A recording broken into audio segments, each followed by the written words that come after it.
Start कर रहे हैं। चैप्टर का नाम है इक्विलिब्रियम।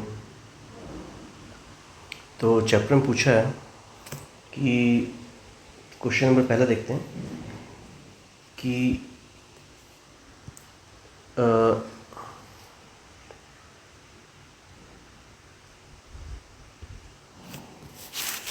फर्स्ट जो क्वेश्चन है इक्विलिब्रियम का, उसमें पूछा है equivalent amount of H2 and I2 are heated in a close container till the equilibrium is obtain. If 80% of hydrogen can be converted into HI then Kc of the reaction. Kc कितना वो पूछा है, ठीक है। तो reaction complete कर लेते हैं। पहले रिएक्शन कैसे लिख सकते हैं? इस रिएक्शन को हम लोग के पास हो जाएगा H2 और हो जाएगा I2, दोनों को रिएक्ट करेंगे तो बनेगा HI। रिएक्शन को बैलेंस कर लेते हैं। रिएक्शन को बैलेंस करने के लिए क्या करना पड़ेगा? यहाँ पर 2 है, यहाँ 2 है, तो इसमें भी 2 होना चाहिए, तो 2 लिख दिया आगे पे। अब ये एक बैलेंस केमिकल रिएक्शन हो गया। इस बैलेंस केमिकल रिएक्शन के अनुसार हम लोग को सोचना है कि कितना वो बनेगा। स्टार्ट करते हैं। जब समय 0 रहा होगा, t इक्वल्स टू 0 टाइम पे, इसका कॉन्सेंट्रेशन A, इसका कॉन्सेंट्रेशन अमाउंट A रहेगा और इसका अमाउंट कितना रहेगा? 0। अब कुछ देर बाद जब टाइम कुछ हो गया तो कितना परसेंट रिएक्ट कर चुका है? 80% रिएक्ट कर चुका है। ये कितना हो जाएगा? 100 में से 80 माइनस कर दिया तो बचा 20, मतलब 0.2A। ये कितना रहेगा? 0.2A। और ये कितना रहेगा? ये 80% बन चुका रहेगा, मतलब 0.8A। अब इसके कितने मोल्स हैं? इसके 2 मोल्स हैं, इसलिए यहाँ पर 2 भी लगाते हैं, × 2, ठीक है। अब Kc की वैल्यू क्या होती है? Equilibrium constant. तो ये होता है हमेशा प्रोडक्ट अपॉन रिएक्टेंट। क्या होगा? प्रोडक्ट का कॉन्सेंट्रेशन अपॉन रिएक्टेंट का कॉन्सेंट्रेशन। तो प्रोडक्ट का कॉन्सेंट्रेशन कितना हो गया हम लोग के पास? HI है, तो HI के कॉन्सेंट्रेशन का स्क्वायर अपॉन हाइड्रोजन का कॉन्सेंट्रेशन या और आयोडीन का कॉन्सेंट्रेशन। जब पुट करेंगे तो 0.8 × 2 का स्क्वायर अपॉन 0.2 × 0.2। सिंप्लीफाई कर लेते हैं इसको, तो ये हो जाएगा 1.6 × 1.6 अपॉन 0.2 × 0.2। A कैंसिल आउट हो गया बराबर बराबर होने की वजह से, तो क्या हो जाएगा? 16 × 16 अपॉन 2 × 2। 2 से 2 कटा 8, 2 से 2 कटा 8, 8 8 से 64। तो Kc की वैल्यू कितनी निकल जाएगी? 64, मतलब ऑप्शन नंबर 1 पहला ऑप्शन सही। नेक्स्ट बोला choose the correct option for the total pressure in ATM for the mixture of 4 gram of O2 and 2 gram of H2 confined to total volume 1 litre. 1 litre volume पे total pressure की value निकालेंगे। तो हम लोग क्या जानते हैं कि प्रेशर जो निकलता है, टोटल प्रेशर की जो वैल्यू होती है, P का फॉर्मूला क्या होता है? P इज इक्वल्स टू होता है question number 2, PV is equals to हो जाता है nRT, ठीक है। हम लोग के पास पहला दिया हुआ पहले वाले गैस का नाम ऑक्सीजन दिया, तो PO2 निकाल देता हूँ। तो pressure due to O2 is equals to क्या होगा? nRT upon volume. वॉल्यूम दिया है 1, नंबर ऑफ मोल्स निकालने पड़ेंगे, ठीक है। तो नंबर ऑफ मोल्स क्या होता है? Given mass upon molar mass.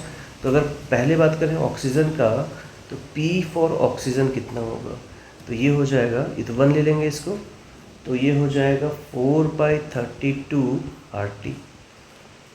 और प्रेशर ड्यू टू अगर हम लोग बात करें हाइड्रोजन का, तो वो हो जाएगा 2 ग्राम दिया हुआ गिवन मास, तो 2/2 कैंसिल आउट कर दिए तो 1 बचा RT, इतना RT। तो टोटल प्रेशर की वैल्यू कितनी निकलेगी? इसको भी कैंसिल आउट करते हैं, 1/8 हो जाएगा, तो हो जाएगा 1/8 + 1 RT, 9/8 RT आंसर, ठीक है। तो कितनी हो जाएगी वैल्यू? 9/8 × 0.821 × 273। सिंप्लीफाई करेंगे तो 25.1 ATM, इतना ही प्रेशर निकलेगा, ठीक है। तो कौन सा ऑप्शन सही है इसका? 25, मतलब थर्ड ऑप्शन। नेक्स्ट क्वेश्चन देखते हैं। ये तो डायरेक्ट क्वेश्चन हो गया, इसका थर्ड ऑप्शन इसका भी। क्वेश्चन नंबर 4 देखते हैं। क्वेश्चन नंबर 4 की बात करेंगे तो क्वेश्चन नंबर 4 में क्या पूछा है कि 3 मोल ऑक्सीजन है, उसको रिएक्ट करके O3 में कन्वर्ट कर रहा है। It is found to be Kc की वैल्यू गिवन है। Kc इक्वल्स टू है 3 × 10⁻⁻59। Kc की वैल्यू गिवन है। तो पूछा क्या है कि ओजोन कितना बनेगा, ओजोन का कॉन्सेंट्रेशन कितना होगा। Kc की वैल्यू होती है प्रोडक्ट अपॉन रिएक्टेंट। तो प्रोडक्ट क्या है इसमें, प्रोडक्ट है concentration of O3 raise to power 2 upon concentration of O2 raise to power 3। ठीक है, तो वैल्यू पुट करते बस 3 × 10⁻⁻59 इज इक्वल्स टू O3 का power 2 upon 0.04 raise to power 3। तो 3 × 10⁻⁻59 into 0.04 into 0.04 into 0.04 is equals to O3 raised to power 2 हो गया। ठीक है, इसको सिंप्लीफाई करने का आंसर है। ठीक है, इसको जब सिंप्लीफाई करेंगे हम लोग तो आंसर आएगा 4.38 into 10⁻32। तो कौन सा ऑप्शन सही दिख रहा है, 4.3 मतलब ऑप्शन नंबर 4। क्वेश्चन नंबर 5 देखते हैं। क्वेश्चन नंबर 5 जो है, दिया है फॉर सर्टेन रिएक्शन रेट की वैल्यू दी हुई है, A² और B पे डिपेंड करता है। When the initial concentration is tripled, A की कॉन्सेंट्रेशन को ट्रिपल कर दें, B की कॉन्सेंट्रेशन को उतने रहने दें, तो क्या होगा। अब A का पावर 2 है तो 9 टाइम्स हो जाएगा, तो ऑप्शन नंबर B। ठीक है, क्वेश्चन नंबर 6। क्वेश्चन नंबर 6 में पूछा है Kp और Kc के बीच का फॉर्मूला पूछा है क्वेश्चन नंबर 6 में। तो Kp दिया हुआ है और पूछा है Kc की वैल्यू क्या होगी। तो Kp इज इक्वल्स टू होता है Kc into RT raise to power delta Ng। Delta Ng क्या होता है, number of moles of gases state में जितने भी number of moles of particle थे उनका डिफरेंस। तो रिएक्शन को एक बार चेक कर लेते हैं। रिएक्शन क्या है, CO2 जो कि गैसेस स्टेट में है, कार्बन जो है वो सॉलिड स्टेट में है, और 2 कार्बन मोनोऑक्साइड बन रहा है जो कि गैसेस स्टेट में है। तो इसके नंबर ऑफ मोल्स कितने हो गए, इसके नंबर ऑफ मोल्स 2 हो गए, इसके नंबर ऑफ मोल्स कितने हो गए, 1 हो गए। ये तो सॉलिड, इसको लेंगे नहीं। तो डेल्टा Ng की वैल्यू क्या होगी, 2 - 1 that is equals to 1 put कर देते हैं Kp।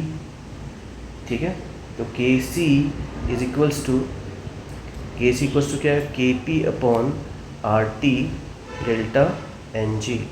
ठीक है, सारी वैल्यूज दी हुई है। 3 अपॉन R की वैल्यू 0.083 इंटू 1000, सिंप्लीफाई करेंगे तो 3.6 इंटू 10⁻⁻²।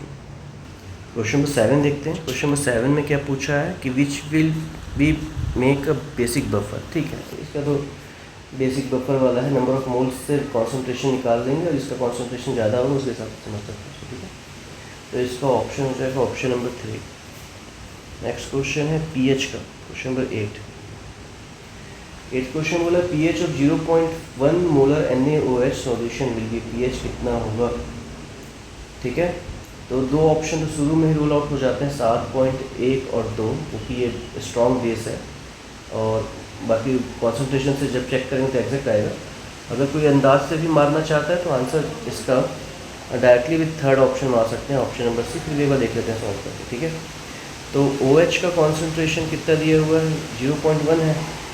0.1 है मतलब कितना हो जाएगा, 10⁻⁻²। 0.01 को चेंज कर दिया। ठीक है, अगर लॉग लेंगे तो क्या हो जाएगा, POH हो जाएगा वो, और ये हो जाएगा माइनस में log 10⁻²। ये -2 कूद के आगे आएगा तो हो जाएगा कितना, 2 log 10। log 10 की वैल्यू 1 होती है तो 2 बचा। ठीक है, कितना आ गया, 2 आ गया। तो POH प्लस PH की वैल्यू कितनी होती है, 14।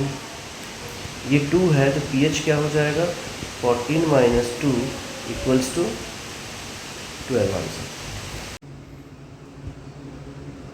क्वेश्चन नंबर 10 स्टार्ट करते हैं। क्वेश्चन में दिया है कि CaF2 है, फिर NaF है, और इसका कॉन्सेंट्रेशन दिया है 0.1 मोलर, और पूछा है कि सॉल्युबिलिटी S की वैल्यू कितनी होगी। तो CaF2 और जब इसका हम लोग डिसोसिएशन करेंगे तो इसमें डिसोसिएशन हो जाएगा दो भाग में, तो ये Ca2+ और F-1 में टूट जाएगा। इसका अगर कॉन्सेंट्रेशन देखें तो यहाँ पर 2F हो जाएगा, ये यहाँ पर 2 है, यहाँ पर एक ही था, बैलेंस कर दिए। अब अगर ध्यान से देखें, अगर NaF की बात करते हैं तो NaF जो होगा वो किस में टूट जाएगा, वो Na+ में और एक F- में टूट जाएगा।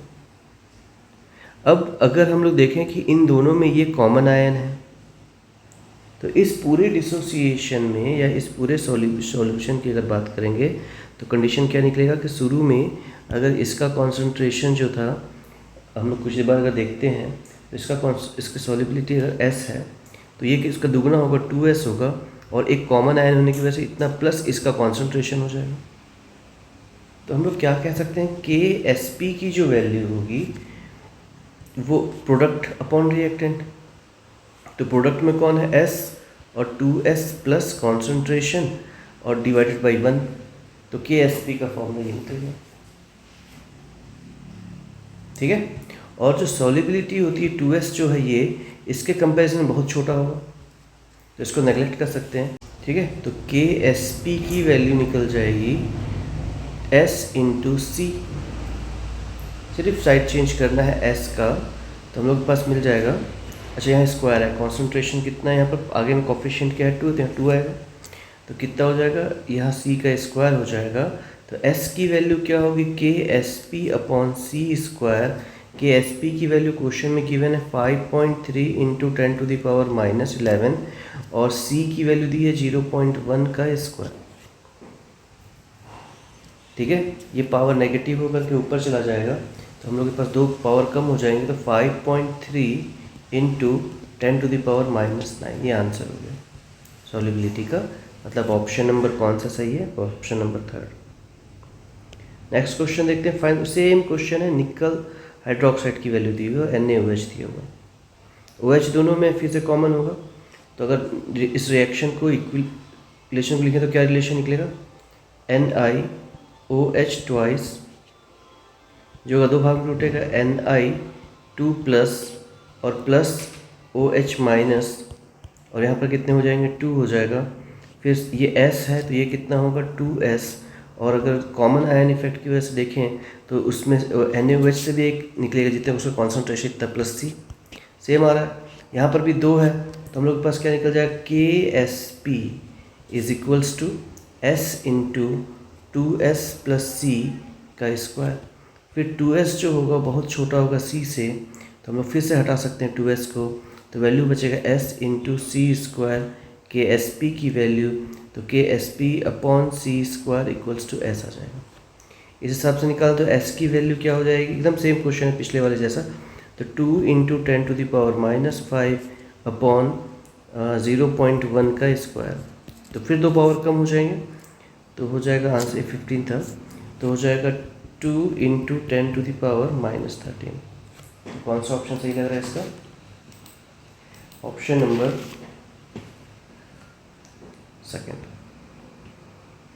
3rd। ठीक है, नेक्स्ट क्वेश्चन देखते हैं। नेक्स्ट क्वेश्चन पूछा है कि which of the following salt are basic in nature, तो याद करने वाला है। ठीक है, बाकी इस टूटने वाले आयंस के आधार पे ही बता सकते हैं, इसका आंसर डी होगा। फिर क्वेश्चन है क्वेश्चन नंबर 13, सॉल्युबिलिटी प्रोडक्ट दिए हुए हैं।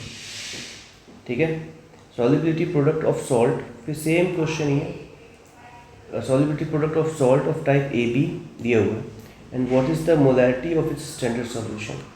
तो KSP AB दिया हुआ है, तो KSP जो दोनों की वैल्यू बराबर रहेगी। अगर AB 2 होता तो इसके 2 मोल्स होते फिर पावर 2 आता है, और अगर इसमें सेम है तो इसकी वैल्यू S² डायरेक्टली आ जाएगी। और क्या दिया हुआ, S की वैल्यू कितनी निकलेगी, √KSP। क्वेश्चन नंबर 13 में KSP की वैल्यू कितनी दी हुई है, 4 × 10⁸, 4 का रूट हो -8, 4 का रूट हो जाएगा 2 और 10 का रूट हो जाएगा 10⁻⁴, तो ये KSP की वैल्यू निकलेगी। ठीक है, मतलब ऑप्शन नंबर 1। क्वेश्चन नंबर 14 देखते हैं। क्वेश्चन नंबर 14 में क्या बोलता है कि pKb ऑफ डाईमिथाइलमीन और pKa फॉर एसिटिक एसिड दिया हुआ है, T the correct option for pH निकालना है। तो pH का फॉर्मूला क्या होता है? अगर K की वैल्यू दी हुई हो तो pH की वैल्यू होती है 7 + 1/2 pKa - 1/2 pKb। वैल्यू दी हुई पुट करना है बस। तो pH की वैल्यू 7 का 7 प्लस का प्लस हाफ का हाफ pK। pKa की वैल्यू कितनी है? 3.27 - 1/2 4.77। ठीक है, पूरे को सॉल्व करना। सॉल्व करने पे क्या मिल जाएगा अपने पास? इसकी कैलकुलेशन करेंगे तो मिलेगा 7.72। That is option number 3। Question number 14 के बाद 15 क्वेश्चन देखते हैं। pH of solution containing 50 ml each of 0.5 ml फिर 5। क्वेश्चन नंबर 15 देखते हैं। pH of solution containing 50 ml each of 0.5 molar sodium acetate and 0.01 mole acetic acid की value कितनी होगी? ठीक है, तो हम लोग के पास फॉर्मूला होता है pH, अभी थोड़ी देर पहले लगाए थे, equals to pKa plus log में, क्योंकि इसमें वॉल्यूम दिया हुआ है तो m into V of the salt upon m into V of the acid. Value put करना है बस। तो कितना हो जाएगा? 4.57 plus log 50 into 0.1 upon 0.01 into 50, क्योंकि वैल्यू सेम दी होगी। ठीक है, ये कैंसिल आउट हो गया।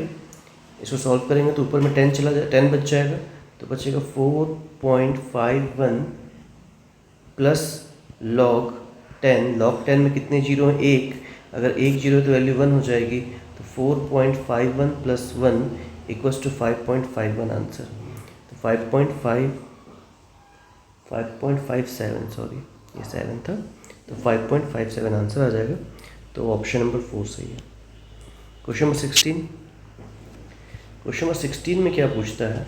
क्वेश्चन 16 में पूछ रहा है कि 0.1 एसिटिक एसिड सॉल्यूशन दिया हुआ आयोनाइज हो रहा है। ठीक है, तो H+ का जो कॉन्सेंट्रेशन होगा वो किसके बराबर होगा? C अल्फा के बराबर होता है। ठीक है, पुट करनी है वैल्यू बस। 0.01 इंटू 1/100। सॉल्व कर लेते हैं इसको। 2 जीरो और बढ़ जाएगा तो 10⁻⁻⁴। ये हाइड्रोजन का कॉन्सेंट्रेशन निकल गया, H+ का कॉन्सेंट्रेशन। अगर pH की वैल्यू निकालनी है तो क्या हो जाएगा? माइनस में लॉग 10⁻⁻⁴ हो जाएगा, -4 आगे आ जाएगा, तो बचेगा सिर्फ 4 log 10, और log 10 की वैल्यू 1 होती है, तो आंसर बच जाएगा सिर्फ 4। तो pH की वैल्यू क्या निकल जाएगी? 4। 4 कौन सा ऑप्शन दिख रहा है इसमें से? Option number 3।